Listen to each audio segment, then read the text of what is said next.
इथं आपले abiotic factors संपले. आता responses of organisms to these abiotic factors बघू. रिस्पॉन्सेस टू अबायोटिक फॅक्टर्स 4 आहेत. पहिल्यांदा होमिओस्टॅसिस, मग मायग्रेशन, सस्पेन्शन आणि ॲडॅप्टेशन. पहिल्यांदा homeostasis. Many species during evolution have evolved a relatively constant internal environment that permit all biochemical reaction and physiological functions to proceed with maximum efficiency to enhance overall fitness of species. Homeostasis can be maintained naturally or artificially. Homeostasis जे त्यामध्ये mainly 2 function असतात, regulation आणि conformation. मग regulators आणि conformers. Regulators do homeostasis, conformers don't do. होमिओस्टॅसिसमध्ये thermoregulation आणि osmoregulation असतं. रेग्युलेशनचं एक्झाम्पल आहे ऑल बर्ड्स, मॅमल्स आणि few lower vertebrates and invertebrates.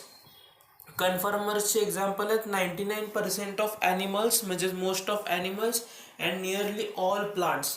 Big sized animals जे आहेत ते lives in cold, small sized lives in hot एन्व्हायरमेंट्स. Evolutionary biologists believe that success of mammals is largely due to thermoregulation and through whether they live, जसे की Antarctica आणि Sahara dessert.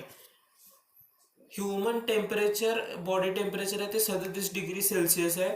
Thermo regulation in human body is by evaporative cooling by profuse sweating in summer आणि विंटरमध्ये shivering नावाची exercise असते त्याच्याने.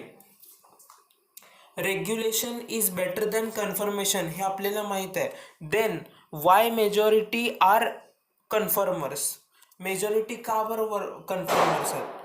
तर हे जर कारण काय, the cost and benefits of maintaining constant internal temperature taken in to consideration during course of evolution as homeostasis is energetically expensive for many organisms, particularly like smallest mammal shrews and smallest bird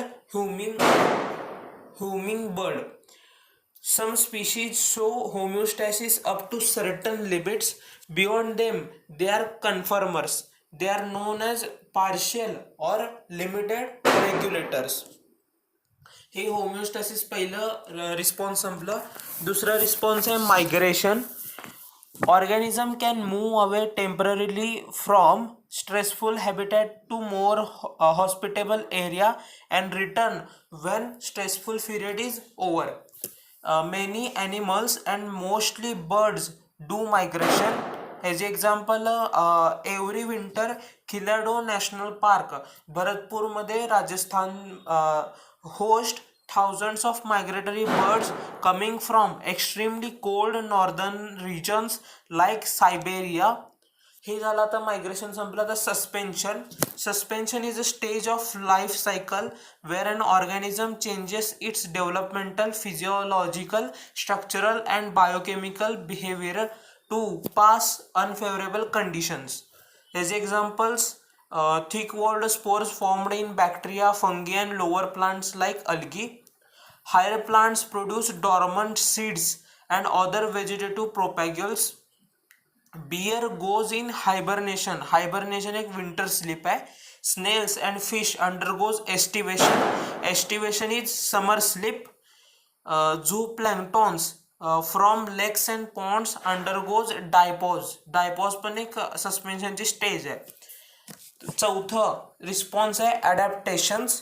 adaptations are morphological, physiological, behavioural attributes म्हणजेच गुणधर्म that animals organisms to survive and reproduce in habitat which evolved over long evolutionary time and are genetically fixed. ह्याच्यामध्ये some may be इपिजेनेटिक, genetically fixed नसू पण शकतात. ह्याचे example 9 आहेत. Kangaroo rat from northern American deserts. यांच्यात 2 adaptation आहेत. Produce concentrated urine आणि capable of meeting all of water requirement through internal fat oxidation where water is by product. नंतर xerophytes म्हणजे डेझर्टमधले प्लांट. त्यांच्या 3 अडॅप्टेशन आहेत. Thick cuticle sunken stomata in deep pits to minimise transpirational water loss. नंतर special photosynthetic pathway CAM crassulacean acid metabolism that enables कोटो active stomata open at night only. नंतर तिसरं phylloclade आहे. Phylloclade are flattened green stem. ह्यांच्यामध्ये leaves are modified in to spine to reduce water loss in Opuntia and Euphorbia. नंतर पुढं तिसरं adaptation आहे Allen's rule. Colder climatic mammals have shorter ears and limbs to reduce heat loss. चौथं adaptation thick layer of fat म्हणजेच blubber below skin in ॲक्वेस mammals like seals. They blubber act as insulator.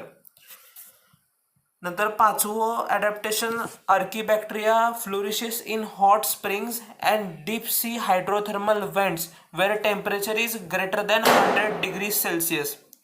नंतर सहावं आहे body fluids of Antarctic fishes contain antifreeze solutes where the temperature is below 0 degree Celsius.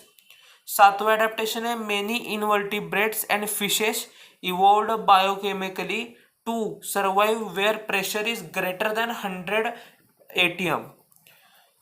आठवं adaptation आहे desert lizards lacking physiological ability to cope up with extreme temperature manage body temperature by behavioural means. जेव्हा बॉडीमध्ये temperature कमी होतं comfortable झोनपेक्षा तेव्हा ते बाहेर उन्हामध्ये जाऊन बाथ करतात.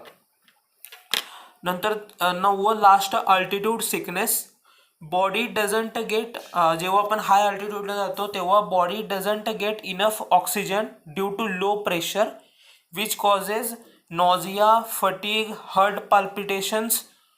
आणि हे जे कंडिशन्स आहेत under this condition our body increase RBC production decrease binding capacity of haemoglobin increase breathing rate.